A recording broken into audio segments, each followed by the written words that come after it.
Choix de vie, séparation voulue ou imposée, difficulté à se reconstruire, bonheur perdu et retrouvé. Le quotidien de nos familles, famille monoparentale et recomposée, est plein de rebondissements et suspense. Fina Family sur ABK Radio, lundi et mardi 16h-17h. Entre partage d'expériences, analyse d'experts et divergence d'opinions. Fina Family, une présentation de Sidonie Ficat. Fina Family, comprendre ce qui n'a pas marché, mais surtout ce qui pourrait marcher.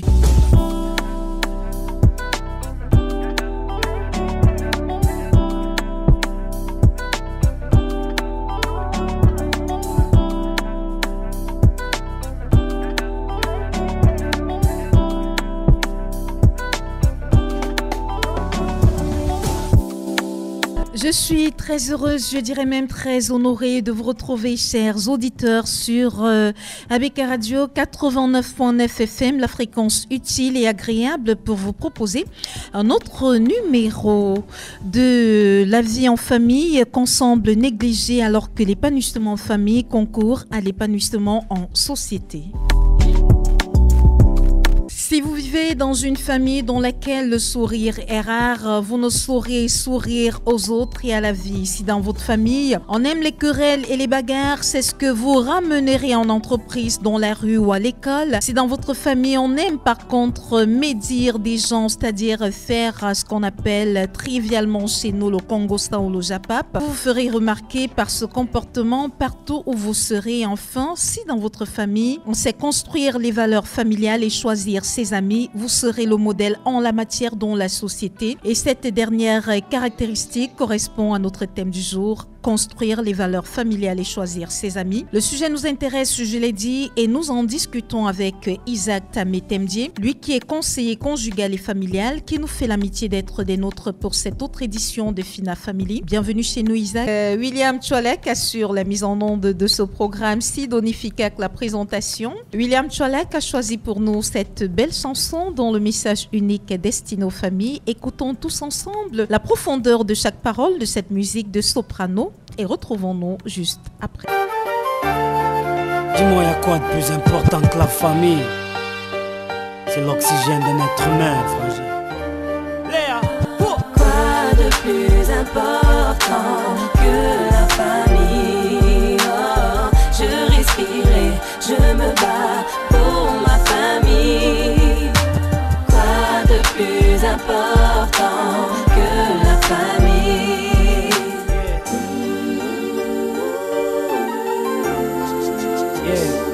Aujourd'hui c'est devenu banal d'être un enfant de parents divorcés. Dans les foyers d'enfants y a des excès de lits superposés.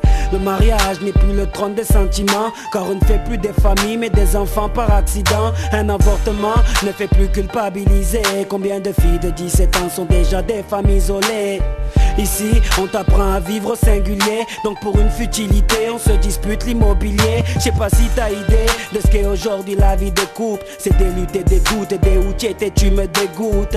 On court derrière les promesses des premiers rendez-vous, car la vie de couple ne se résume pas qu'à I love you. Tu sais, dis-toi que j'ai rien contre ce mec, tant qu'il te respecte et qu'il te dirige vers la Mecque. Petite sœur, qu'importe ton choix, je serai toujours avec toi. Je sais que ce mec est honnête, dis-toi que j'ai confiance en toi, petite sœur. Quoi de plus important que la famille? Oh, je respire et je me bats pour ma famille. Quoi de plus important que la famille?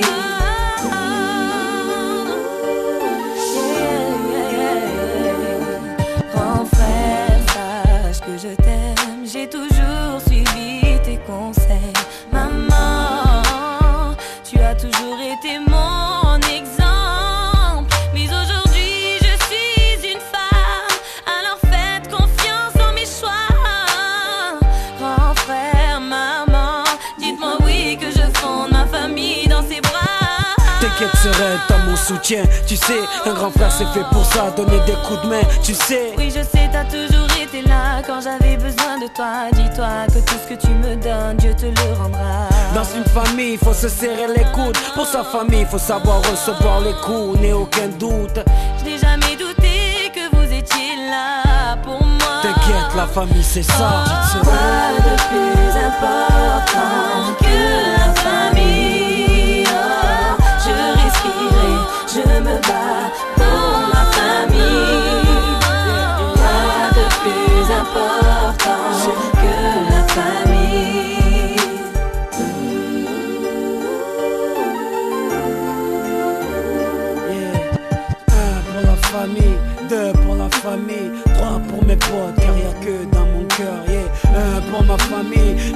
ma famille, 3 pour mes potes, car y a que dans mon cœur, yeah.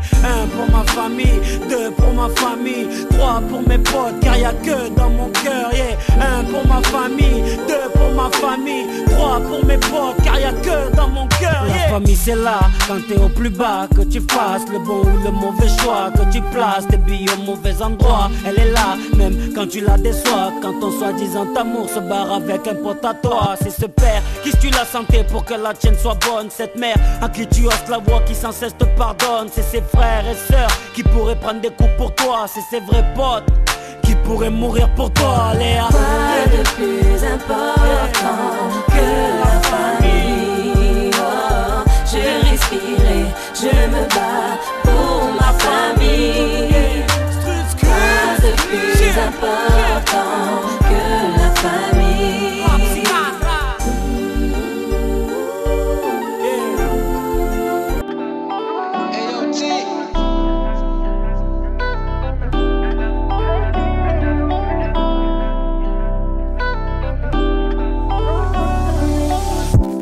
Merci à tous ceux qui nous rejoignent à l'instant sur les antennes d'ABK Radio 89.9. Une très belle mélodie de Soprano La Famille. Merci à William Tchoualak qui nous l'a proposé. Nous retrouvons tout de suite notre invité de ce jour, Isaac Tamé Temdié, qui est conseiller conjugal et familial. Avec lui, je l'ai dit tantôt, nous abordons le sujet construire ses valeurs familiales et choisir ses amis. Monsieur Isaac Tamé Temdié, nous avons récemment parlé des valeurs familiales dans cette émission de Fina Family. Est-ce que vous pouvez revenir sur quelques-unes d'entre elles?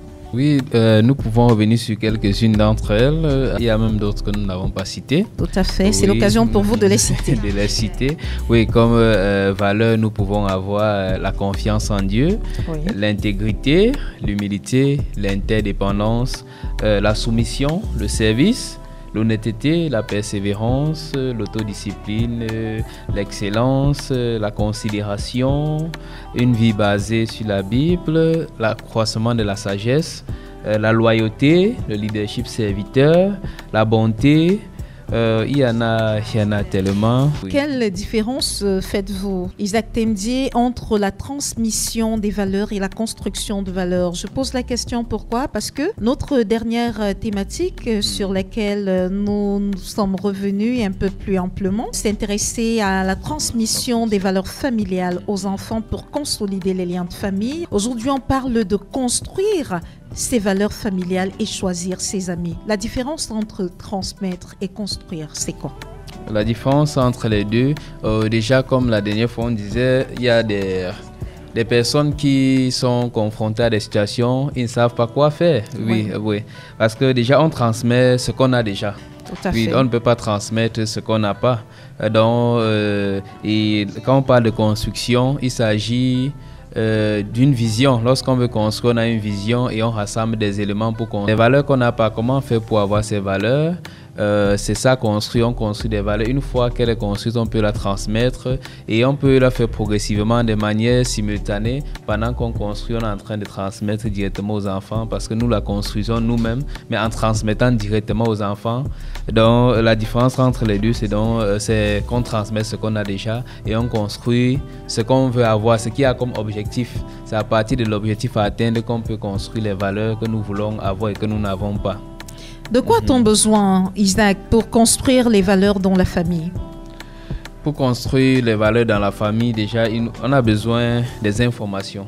Oui. Oui, on a besoin des informations, on a des types d'informations, parce qu'on a des informations qui nous viennent de la télévision, oui. On a des informations qui nous viennent des amis, on a des informations qui nous viennent de la parole de Dieu, on a des informations autour de nous. Maintenant, à partir de ces informations, il faut savoir, pour construire des valeurs, il faut donc savoir faire le tri en fonction de l'objectif qu'on veut atteindre. Par exemple, si on peut se baser déjà sur ce qu'on reproche dans la société. Dans la société, il y a des choses dont on n'admet pas. Si je n'admets pas tel point, je n'admets pas tel point. Maintenant, si je n'admets pas, ça veut dire qu'il faut que je développe donc ce qui permet de jouer le rôle de cela. Si je dis par exemple que je n'aime pas le vol, ça veut dire que dans l'instruction au niveau de la famille, il faut que je fonde l'éducation sur l'honnêteté. Maintenant, parce que j'ai vu dans la société un fléau et je voudrais combattre ces fléaux. Maintenant, comment faire pour être honnête? C'est ça dont on a besoin déjà d'une vision. Il nous faut une vision claire, il nous faut des informations, il nous faut un terrain expérimental. Et nous avons le terrain expérimental, c'est notre vie. Nous vivons dans une société, nous ne vivons pas en autarcie. Ça fait que nous avons besoin de ces 3 éléments: l'information, la vision et le terrain expérimental. Et la construction des valeurs, elle concerne tout le monde, les parents, les enfants? On va dire d'abord les parents. Oui, d'abord les parents, parce que ce sont les parents qui transmettent ces valeurs-là aux enfants, qui les construisent déjà pour la vision de la famille. Comme on disait à la dernière émission, chaque famille doit avoir une vision et ces valeurs sont construites déjà par les parents. Et maintenant, il y a des enfants qui ont la grâce de pouvoir voir des choses qui ne marchent pas et se lèvent et décident de changer les choses pour que ces choses marchent.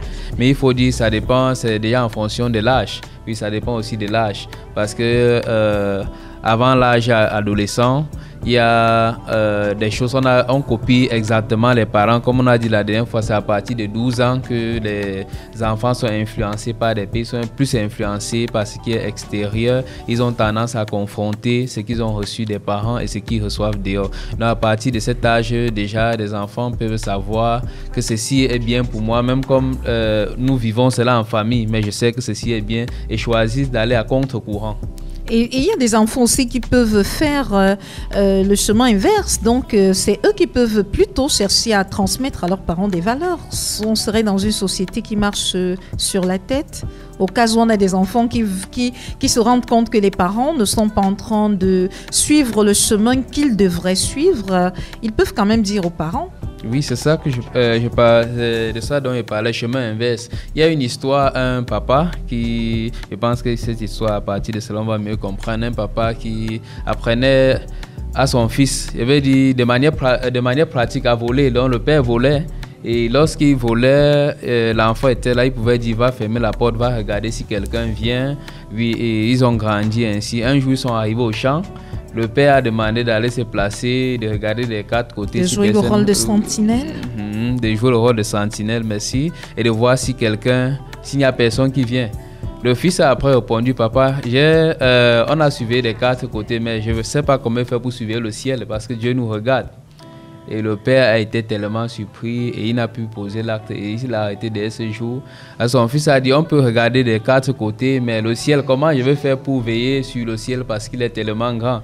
Et le père a été tellement touché, ému, que depuis ce jour-là, il a cessé de voler. Construire ses valeurs familiales et choisir ses amis, c'est le thème de Fina Family de ce jour. Choisir ses amis, c'est valable autant pour les parents que pour les enfants, Isaac. Oui, c'est valable pour les deux, parce que les parents doivent apprendre aux enfants à choisir les amis. Parce que si un enfant pose peut-être la question aux parents, pourquoi, par exemple, papa Jean c'est ton ami, pourquoi est-ce que tu l'as choisi comme ami? Il doit être à même de dire à son fils pourquoi il a choisi comme ami. Donc c'est pour les parents comme pour les enfants. Les deux doivent apprendre à choisir les amis. Ça n'arrive pas comme ça, comme l'amour. On n'explique pas. L'amitié, c'est pas de la même manière que l'amour arrive, que l'amitié arrive, Isaac? Non, c'est pas de la même manière. C'est basé sur des fois, on ne sait même pas pourquoi est-ce que quelqu'un est notre ami. Hein. C'est comme s'il y a eu ce feeling dès le départ. Il y a eu cette connexion dès le départ. En fait, on ne sait pas, mais il y a une raison. Et c'est justement pour ça qu'on parle des valeurs. Vous allez remarquer que dans une salle de classe, on a tendance à parler des camarades. Ouais. Mais après, on se retrouve là, on dit tel c'est mon ami, mais tel c'est mon camarade. Parce qu'on a des points, il y a des choses qui nous unissent. Et ce qui unit les hommes, ce sont des valeurs. Plus qu'avec des amis, lorsque nous sommes ensemble, il y a quelque chose de spécifique qui nous réunit. Il y a quelque chose donc, lorsque nous sommes ensemble, nous parlons. Et qu'avec les autres, on ne peut pas parler. Même si on veut faire l'effort de parler, on va toujours se réserver. Par contre, avec les autres, nous sommes ouverts. Ça veut dire, même si on se dit que c'est inconsciemment, si on se questionne pourquoi est-ce que je suis ami avec tel, on va se rendre compte qu'il y a les points où on se rencontre. C'est pour ça qu'il est mon ami et l'autre n'est pas mon ami. L'autre est un camarade. On peut juste parler de manière superficielle alors que l'autre, nous allons en profondeur. C'est qu'il y a un point qui nous unit et le plus souvent, ce sont des valeurs. À propos justement, sur quels critères le choix des amis d'un parent? Intéressons-nous d'abord aux parents. Doit-il reposer? Le choix des amis repose principalement sur les valeurs que nous partageons. Parce que les valeurs, comme on a dit la dernière fois, c'est ce qui nous définit. Oui, c'est ce qui définit cet homme est quelqu'un d'honnête, cet homme est quelqu'un de patient, c'est ça qui nous définit. Et c'est sur cette base qu'on choisit les amis. On choisit les amis en fonction de la vision qu'on a de la vie. Est-ce qu'on a les mêmes pensées? Est-ce qu'on voit les choses de la même manière? Qu'est-ce que celui-ci pense de tel point? Par exemple, on ne peut pas voir quelqu'un d'intègre marcher avec quelqu'un qui est toujours en retard. Ils finiront par se séparer parce qu'ils auront toujours des mésententes, ils ne vont pas s'entendre. L'autre est venu à l'heure, l'autre est ponctuel, l'autre est toujours retardataire. Au départ, ils seront ensemble. Mais à un certain niveau, ils vont finir par se séparer parce qu'il n'y a rien ils ne s'accordent pas. Ils n'ont pas le même point de vue sur la famille. Ils n'ont pas le même point de vue lorsqu'il s'agit de parler des faits de société. Ils n'ont pas le même point de vue sur lorsqu'il s'agit de parler peut-être de la publicité. L'autre aime se fonder sur la publicité. L'autre aime se fonder sur le concret. C'est sur les valeurs. Tout ça est centré en général sur les valeurs. Il y en a qui marchent ensemble, sont des caractères diamétralement opposés, mais ils sont ensemble. Il y en a un qui vole, un autre qui est honnête. C'est pas une bonne amitié, mais on l'a souvent vu. Mais c'est pour ça qu'il faut définir ce que c'est que l'amitié. Parce qu'aujourd'hui, il suffit que deux personnes se mettent à marcher ensemble et disent qu'ils sont des amis. Mais ce n'est pas ça l'amitié. Parce que lorsque la Bible décrit l'amitié, on décrit l'amitié comme une personne, comme les âmes sœurs, comme vous avez parlé tout à l'heure, les âmes sœurs qui l'un peut vraiment mourir pour l'autre parce qu'ils ont quelque chose qui les unit. Mais lorsque c'est juste la compagnie de l'autre qu'on aime, là, c'est pas l'amitié, parce qu'il faut distinguer l'amitié et la compagnie. On peut aimer la compagnie d'une personne sans pour autant être ami, parce que si l'ami est celui-là qui doit être présent en tout temps, si j'ai un problème, je ne peux pas poser à celui-là parce que c'est qu'il va pas m'apporter quelque chose de concret, mais je marche quand même avec lui. C'est un peu ça. Il y a certains qui aiment la compagnie parce qu'ils y gagnent quelque chose, d'autres parce que celui-là, lorsque je suis avec lui, il me fait rire, il est comique, malgré tout ce qu'il fait. Moi, j'aime son côté comique, je reste avec lui. Mais lorsqu'il passe par une situation, je me tourne ailleurs. Les parents n'aiment pas quand leurs enfants ont des amis. Pourquoi? La plupart du temps, les parents ne sont pas d'accord avec les amitiés de leurs enfants. Je vais dire, la plupart du temps, cela est dû aux blessures émotionnelles. Des parents, oui. Ils se disent, ils ont été blessés et n'aimeraient pas que les enfants passent par la même situation. Et du coup, ils ont tendance à créer une protection pour les enfants et ils oublient que les enfants ont aussi besoin d'amis. Et c'est parce qu'ils n'ont pas guéri de ces blessures-là. Ils ont peur que les enfants finissent aussi par être blessés. J'ai suivi une histoire, un enfant le fils d'une maman qui s'est marié et la mère était contre le mariage. Oui. Il s'est quand même marié et elle n'a jamais donné la raison pour laquelle elle refusait. Et lui, il savait que sa mère avait été violée. Parce que c'est ce que sa mère avait dit, elle a été violée. Alors que ce n'était pas le cas, mais lui ne connaissait pas la vérité. Un jour, il y a un problème qui s'est posé où il était question de choisir entre sa mère et sa femme. Il a demandé à sa mère, pourquoi tu n'aimes pas ma femme? Elle a insisté, elle a dit que comprends comme ça. Et pour finir, elle a craqué, disant que parce qu'elle est du même village que ton père. Mais tu m'as dit que tu as été violée. C'est là où elle dit que c'est faux. Que ton père est de tel village, c'est parce qu'il m'a abandonné avec toi. On voit que ce sont des blessures, elle n'a pas pu digérer. Et on se disait que si elle n'avait pas parlé, le fils ne devrait jamais savoir pourquoi il n'aimait pas sa femme. Et c'est justement tout simplement parce qu'elle était du même village, il ne l'aimait pas. Et elle ne l'aimait pas autant pour moi. Et elle se disait que tous les sortissants de ces villages ont le même caractère. Cette femme a fini toujours par blesser son fils. Et c'était une manière pour elle de protéger son fils. Et pendant des années, cette femme a vécu le calvaire et son fils ne savait pas la véritable raison. Donc, il y a des blessures, tellement de blessures enfouies, des personnes qui ont été trahies, qui ne sont pas guéries, des personnes qui ont vécu des relations. Et lorsqu'ils voient leurs enfants avec certains amis qui ont les mêmes tendances, souvent il n'y a même pas les mêmes tendances, mais ils paniquent. Souvent, il y a les mêmes tendances, la mère commence à remarquer, ou le père, c'est un trait chez cet ami et commence à dire non, ça ne peut pas marcher. J'ai un ami, mon meilleur ami aujourd'hui. Oui. Oui, à l'âge de l'adolescence, il marchait avec un groupe d'amis et il faisait tellement la délinquance ici à Douala. Oui. Et la maman l'a envoyé en Konsamba chez son oncle pour le redresser. Oui. Et c'est de là où nous sommes rencontrés à l'école.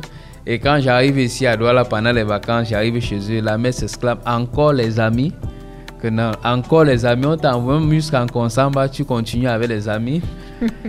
Et la maman a pris le temps de me côtoyer parce qu'à l'époque là c'était en 3e et elle a découvert que je n'étais pas comme les autres. Après le baccalauréat, lorsque je suis arrivé à Douala, j'ai d'abord vécu chez eux et je suis l'ami qu'elle a validé. Alors au départ, ce n'était pas, il a fallu qu'elle évalue et qu'elle valide véritablement cela. Or, elle faisait cela pour protéger son fils. Lorsqu'elle a vu la compagnie, elle n'a pas pu chasser ses amis. Là, elle a décidé de l'envoyer dans une autre ville pour le protéger. Donc, souvent, c'est le plus souvent à cause déjà aussi du couloir. Non seulement des blessures, mais du couloir que l'enfant est en train de prendre. Parfois, on voit aussi le couloir que l'enfant est en train de prendre. On se dit, mais certainement, il prend ça de quelque part. Avec l'éducation qu'il y a ici à la maison, ça ne peut pas sortir d'ici. Certainement, il y a une compagnie. Et comme chez nous... Et à propos, justement, quelles influences peuvent avoir les mauvais amis sur la vie de famille d'un enfant? Donc je vais y arriver et je voulais dire tantôt, comme ici en Afrique chez nous on n'aime pas généralement le dialogue. Oui. Ça fait qu'on ne sait pas pourquoi qui est celui-là qui marche avec cet enfant. Ça peut être celui qui apporte une bonne influence. Par contre, celui qui apporte la mauvaise influence n'est même jamais arrivé à la maison.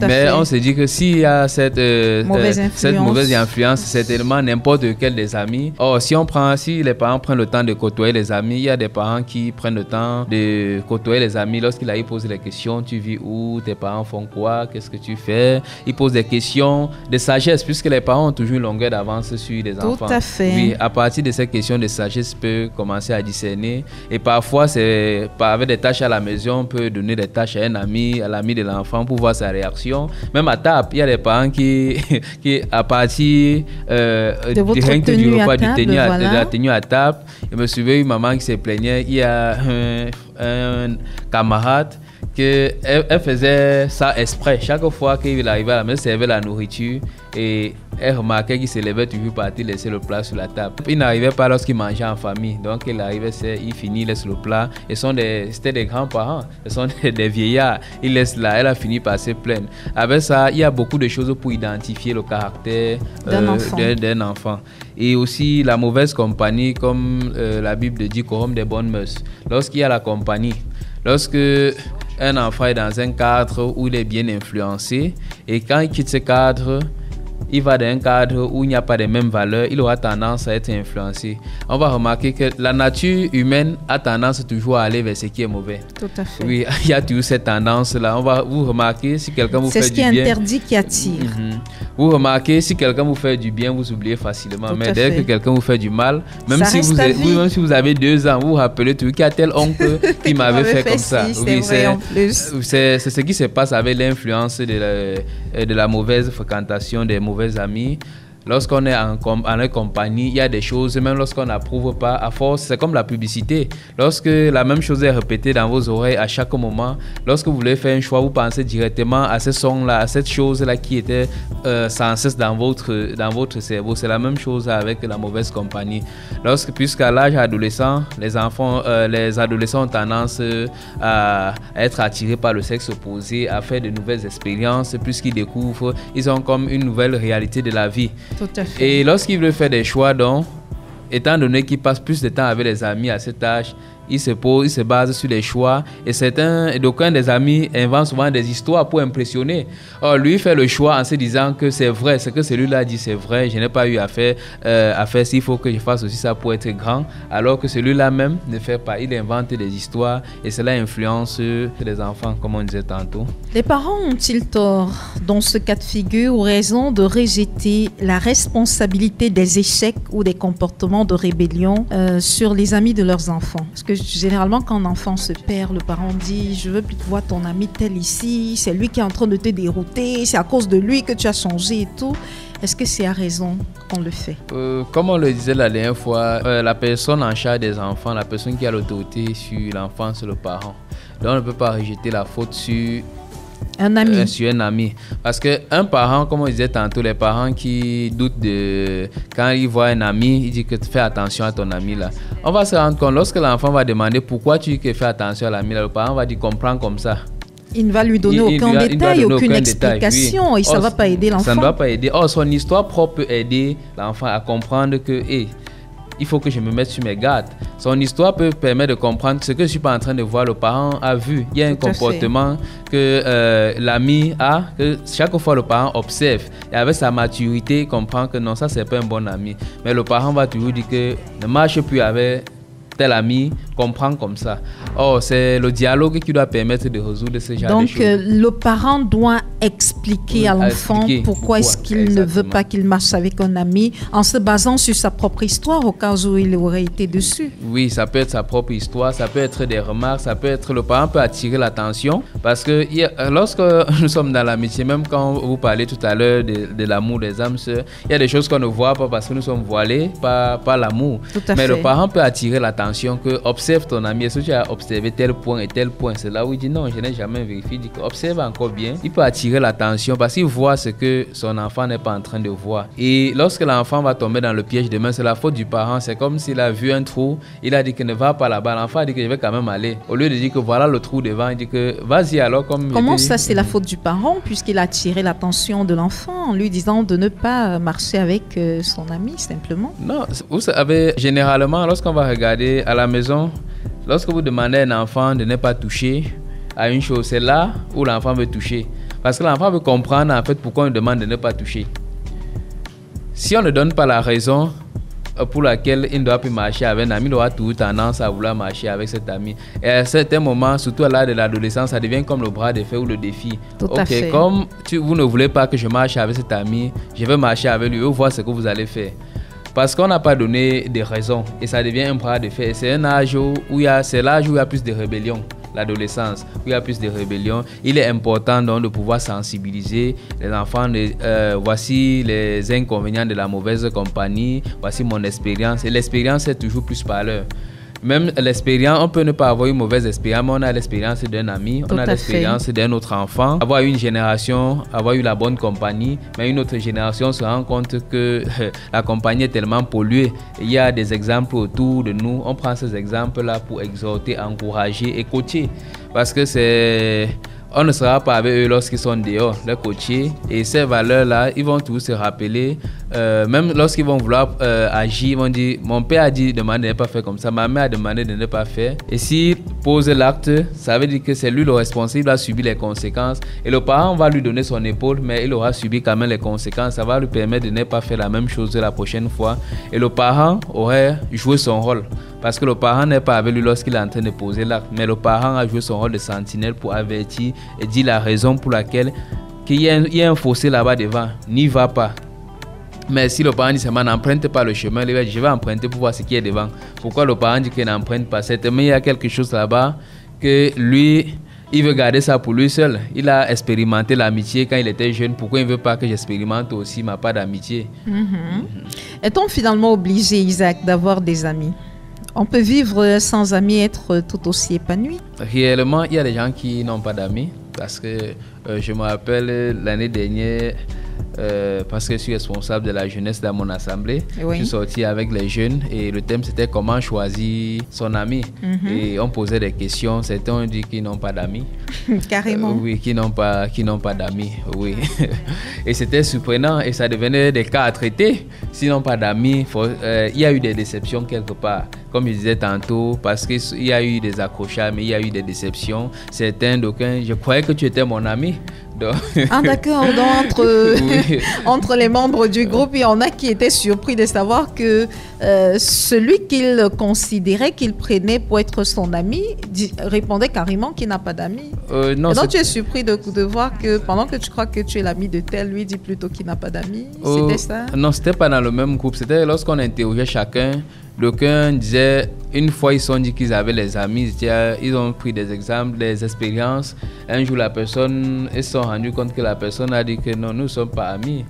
nous sommes musulmans, mais nous ne sommes pas amis. J'imagine un peu le choc. Oui, ça a créé des blessures et elle dit que non, je ne peux plus avoir d'amis.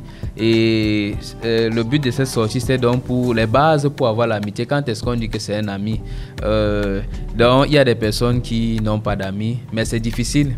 C'est difficile parce que Dieu a créé le monde de telle manière qu'on soit ensemble, qu'on puisse partager ensemble. Parce qu'il y a des choses par lesquelles parce qu'on a besoin d'une oreille pour écouter. Et lorsqu'il n'y a pas quelqu'un à qui on peut parler, on se retrouve à faire des mauvais choix, on se retrouve stressé, on se retrouve dans plusieurs cas désagréables parce qu'il n'y a personne à qui se confier. Donc c'est difficile. Il y a des gens qui vivent sans amis, mais c'est difficile. C'est difficile de le faire. On est mieux épanoui lorsqu'on a au moins un ami sur qui on peut compter, avec qui on peut échanger, on peut partager ses joies et ses peines. Et parlant justement des amis, quel serait le nombre idéal? On dit souvent en amitié que lorsque vous êtes déjà 3, ce n'est plus le bon nombre. Parce qu'il suffit qu'une seule personne s'absente pour que les deux autres parlent. Il suffit qu'une personne ne soit pas là pour que les autres mettent son sujet sur la table. C'est quoi le nombre idéal? On doit avoir un ami, 2 amis, 3 amis, beaucoup d'amis? Parce qu'il y en a qui ont beaucoup d'amis. Hein. Bon, en termes de nombre idéal, je ne saurais donner un nombre idéal. Mais même la Bible le dit aussi, celui qui a beaucoup d'amis, là pour sa pète. Donc on doit avoir un nombre restreint d'amis parce qu'il y a des choses pour lesquelles on doit vraiment rester restreint. On ne doit pas... je veux dire quoi? On ne doit pas... Il y a des choses personnelles parce que lorsqu'on parle d'amitié, on entre toujours en profondeur dans ce qui est intime et personnel. Et ce qui a lié avec... Ce qui a trait avec l'intimité ne doit pas être vulgaire. Et aussi, lorsqu'on a plusieurs amis, lorsqu'on a un excès d'amis, comme vous l'avez souligné, ça arrive à un niveau, on a tendance, il y a des clans qui commencent à se créer. Tout à fait. Et il y a des jalousies qui commencent à se créer. Parce qu'un ami, il suffit peut-être de 2 amis, vous vous entendez bien. Un 3e ami vient commencer à vous souffler des choses qui ne sont pas correctes, des choses, des jalousies. Pourquoi est-ce que c'est lui qui est toujours comme ça, pas nous? Donc, autant que possible, c'est bien d'avoir un cercle restreint d'amis, 1, 2, 3, des amis sur qui on peut faire confiance. On sait qu'à n'importe quel moment, je peux appeler telle personne, je suis sûr de pouvoir compter sur lui. Et vraiment, véritablement définir ses amis, comme on disait au départ, définir réellement qui est ami, quel est l'ami. Parce qu'un ami, véritablement, est comme un frère. Un ami, c'est un frère, véritablement. Comme on dit souvent, un frère d'une autre mère. Parlons justement de ces amis qui sont comme des frères. Certaines personnes appellent certains amis des frères au point d'ignorer les membres de leur propre famille. Est-ce qu'on peut dire que ces personnes sont naïves, ignorantes? Ce n'est pas la naïveté ni l'ignorance. Comme l'ami dont je vous parlais, c'est parce que c'est ici que j'utilise le terme ami. Aujourd'hui, on ne s'appelle plus ami. C'est vraiment, on parle de fraternité. Donc les vrais amis, oui, ils existent encore. Oui, ils existent encore. Ces amis existent encore. C'est pas la naïveté, c'est qu'on a traversé tellement de choses ensemble. Nous avons traversé tellement de choses ensemble. Nous avons eu beaucoup de challenges. Nous avons traversé ensemble. Chaque personne prend le problème de l'autre comme ça, pas considère l'autre comme lui-même. Tandis que votre frère de même sang, c'est toujours compliqué. Il y a un passage de la Bible qui dit qu'un voisin proche vaut mieux qu'un frère éloigné. Mais donc, comment ça s'explique que celui avec qui vous partagez le même sang n'arrive pas à s'entendre avec vous et que ce soit un parfait inconnu, entre guillemets, qui finisse par devenir votre confident, votre épaule sur laquelle vous pouvez vous adosser quand vous avez tous les problèmes, la personne sur qui vous pouvez compter? Comment est-ce que ça s'explique? Je vais expliquer ça. Il y a une histoire. Le roi David... il y avait un roi, Salomon, Saül, dans la Bible toujours. Il avait un fils. Et un jour en guerre, il y a eu un autre David qui a fait de grands exploits. Et son fils s'est vu en lui. Et son fils est tellement attaché à lui, ils sont devenus des amis inséparables, des âmes sœurs. Maintenant, lui, il arrivait à un niveau où il reprochait son père parce que son père cherchait à tuer celui-là. Il le voyait comme un concurrent. Et lui n'acceptait pas cela parce qu'il voyait que ce que son père faisait n'était pas bien. Et son père disait, celui-là va prendre ta place en tant que sur le trône. Il a dit, s'il prend ma place, s'il est roi, il serait son bras droit, parce que ce qu'il fait est bien. Donc, il y a des valeurs, comme on parlait, il y a toujours des valeurs. Il y a on a des frères avec qui on ne partage pas les mêmes valeurs, bien qu'ayant grandi dans une maison, on a grandi dans une maison, il n'y a pas de communication, on ne parle pas ensemble. Lorsqu'on s'assoit pour parler, comme la dernière fois vous avez parlé ce soir, pour parler d'une personne, soit lorsqu'il y a un deuil, soit lorsqu'il y a un événement heureux. Après ça, chaque personne, on sort le matin, on rentre, chaque personne est de son côté, parce que c'est le dialogue qui rapproche les gens. Plus on dialogue avec une personne, plus on se rapproche, et plus on se rapproche, on a tendance à s'ouvrir. Lorsqu'on ne dialogue pas avec les frères, on ne partage pas les peines, parce qu'on est plus attiré lorsqu'on partage les peines. Vous allez remarquer, quelqu'un qui est blessé a toujours tendance à aller vers celui qui l'écoute. Et souvent, c'est la personne qui le blesse même encore plus. Mais la personne est toujours attentionnée, est présente à chaque moment. Et la personne a toujours tendance à aller vers la même personne. Or, vous allez remarquer qu'il y a des frères qui ne sont pas présents, qui sont toujours avec leurs amis, qui ne tiennent pas compte aussi de leurs frères. Et qui ne font pas de leurs amis. Ils consacrent un peu plus de temps à leurs amis qu'à leurs frères. Qu'à leurs frères. Et du coup, ça les éloigne. Ça les éloigne. Il y a aussi un secret, c'est de faire de ses amis les amis de ses frères. Ça fait qu'on est ensemble, nous sommes des frères, mais on partage avec les mêmes amis, comme mon ami là que je dis, avec ses frères, et lui avec mes frères, c'est comme une même famille. Okay. S'il va à Yaoundé, il part dormir chez mes frères. Donc, lui, il m'a introduit dans sa famille, il a introduit dans ma famille. Okay. Donc, nous sommes devenus comme une famille, pourtant nous sommes des amis. Partout on s'appelle, l'autre dit c'est mon frère. Alors qu'il est mon ami. Vous voyez un peu, j'ai fait de lui aussi comme un membre de la famille. Il a fait de moi comme un membre de sa famille. Donc il faut aussi amener les amis, être les amis de ses frères. Ça fait qu'ensemble on peut avoir des temps. Le temps que je consacrais plus avec mes amis que mes frères, ça fait qu'ensemble on se retrouve. Et comme on voulait, je cherchais une compagnie, là je vais dire de manière globale. Lorsqu'on cherche une compagnie, ça fait qu'en faisant de mon ami aussi un ami de mon frère, plus que je veux passer du temps avec mon frère et mon ami, ça fait qu'on se retrouve à passer du temps ensemble. Et donc personne ne sera lésé. Personne ne sera lésé. Pour un parent qui constate, Isaac, que son enfant subit la mauvaise influence de ses amis et qui a du mal à séparer ce dernier de la mauvaise compagnie, quelle est la solution qu'il peut adopter? Déjà, il y a, comme on parle aussi du choix des amis au niveau des parents, il y a ce qu'on appelle la table de soutien. Ah oui. Sur la table de soutien, ce sont des personnes qu'on laisse entrer dans notre cercle restreint. Dans notre cercle restreint, donc, il y a des personnes pour le parent qui sont comme des coachs, qui sont des personnes qui peuvent dire quelque chose et le parent obéit.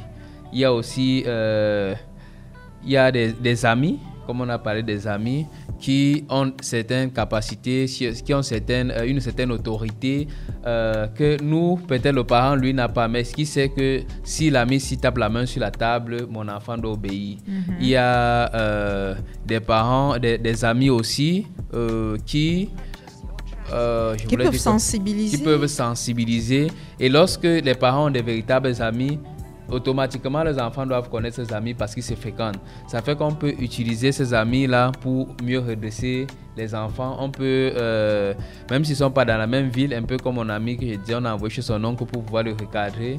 Parce qu'à un certain niveau, dans la même ville ou le même quartier, c'est parfois difficile de les séparer. À tout moment, dès qu'on cherche l'enfant, il est déjà sorti et il est avec ses groupes d'amis. Parfois, il faut le faire changer de zone. Il faut le faire changer, l'envoyer dans une zone où tout sera nouveau, où il va se réadapter. C'est comme une forme de rééducation. Les enfants aussi souvent sont sollicités par les parents pour sensibiliser leurs amis. Je prends le cas peut-être d'un enfant, ils sont 3. En fait, il a 3 amis. Peut-être il y a un qui se distingue par son comportement. Le parent peut aussi l'approcher pour lui dire, s'il te plaît, parle à ton ami. Parce que de temps en temps, les parents le font. Oui, c'est aussi un point, merci.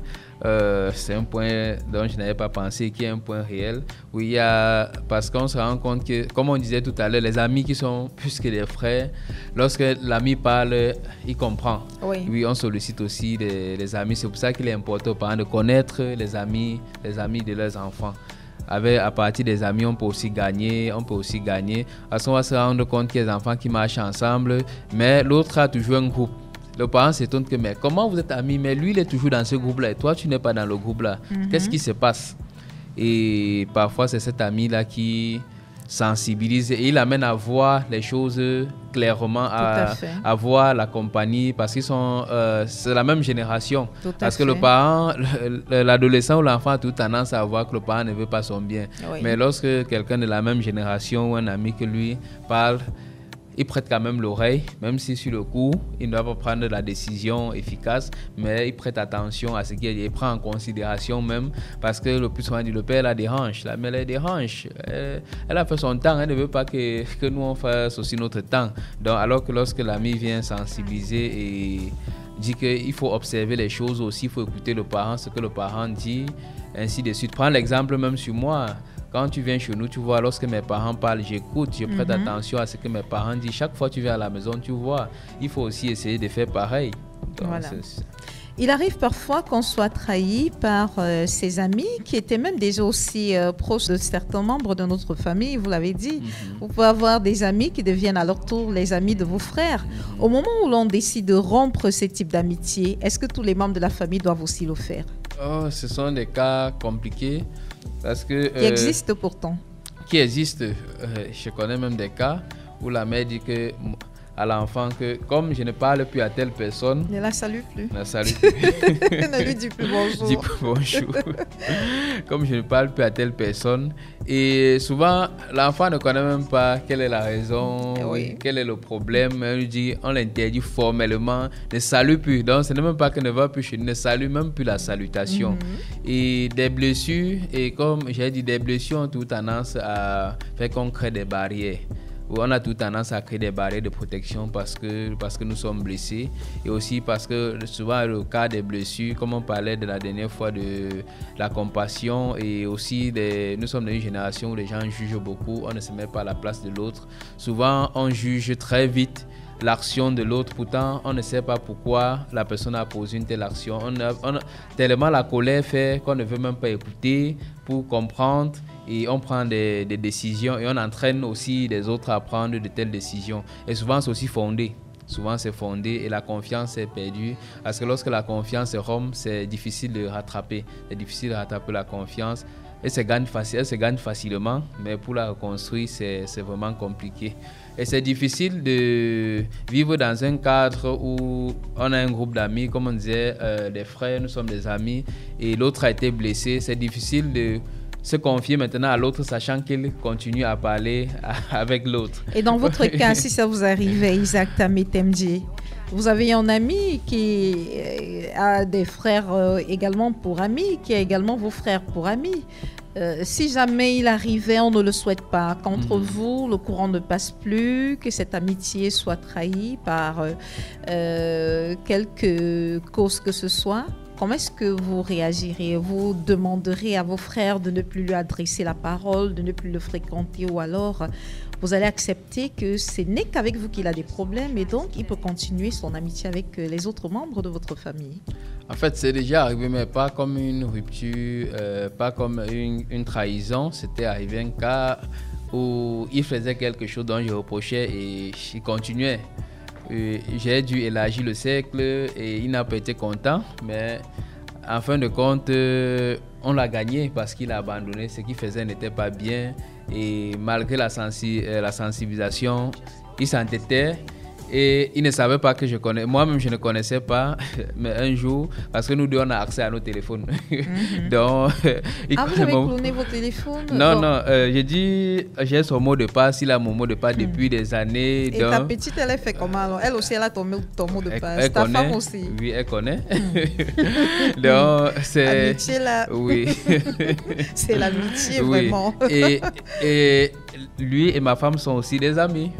Et mon épouse sont aussi des amis. Donc, mais ils ne les tiennent pas. J'ai fait d'eux des amis. Je les ai aussi rapprochés parce qu'il faudrait qu'on sache entre nous, on sache se reprocher entre nous. Et s'il y a un problème, il faudrait qu'elle soit à même de dire à celui-là que voici ton frère fait comme ça.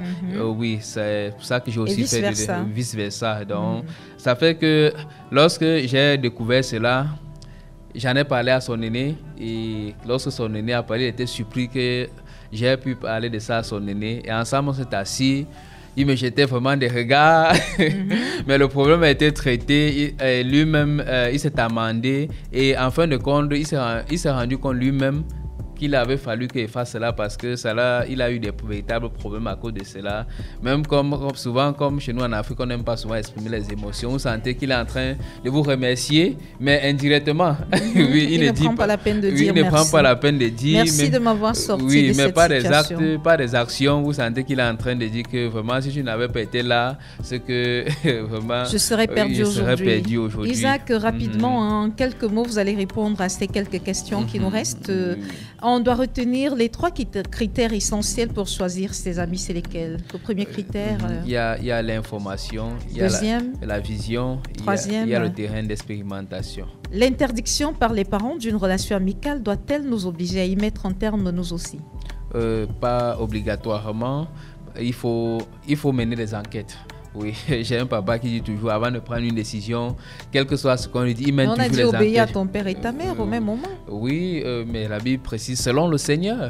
Selon le Seigneur, et selon le Seigneur, c'est pour dire ce qui est normal en fait. C'est ce qui est normal, ce qu'on examine, on trouve normal que un parent, ce qui est logique. Comme si on peut même parler de la logique sur ce qui est logique, oui. Doit-on accorder plus de place aux amis plutôt qu'aux membres de la famille? Ça, c'est pour sortir. Là, c'est pas question à réponse ouverte parce qu'il s'agit, c'est en fonction des amitiés, en fonction de chaque amitié, il faut faire un examen avant de pouvoir se prononcer dessus. C'est pas oui, ce n'est pas non, mais chaque personne a sa place. Isaac Tametemdié, vous êtes conseiller conjugal et familial. Vous nous avez fait le plaisir d'être avec nous aujourd'hui et de répondre à quelques-unes de nos questions. Merci d'être venu. Et c'est toujours un plaisir renouvelé de pouvoir partager les connaissances parce que lorsqu'on partage la connaissance, on multiplie. Lorsque vous donnez quelque chose à quelqu'un, ça diminue, mais la connaissance, elle se multiplie. Merci pour cette belle leçon. William Tcholak a assuré la mise en onde de ce programme. Sidonie Fikak à ce micro de présentation. Merci, chers auditeurs, de nous avoir écoutés de bout en bout. Portez-vous bien.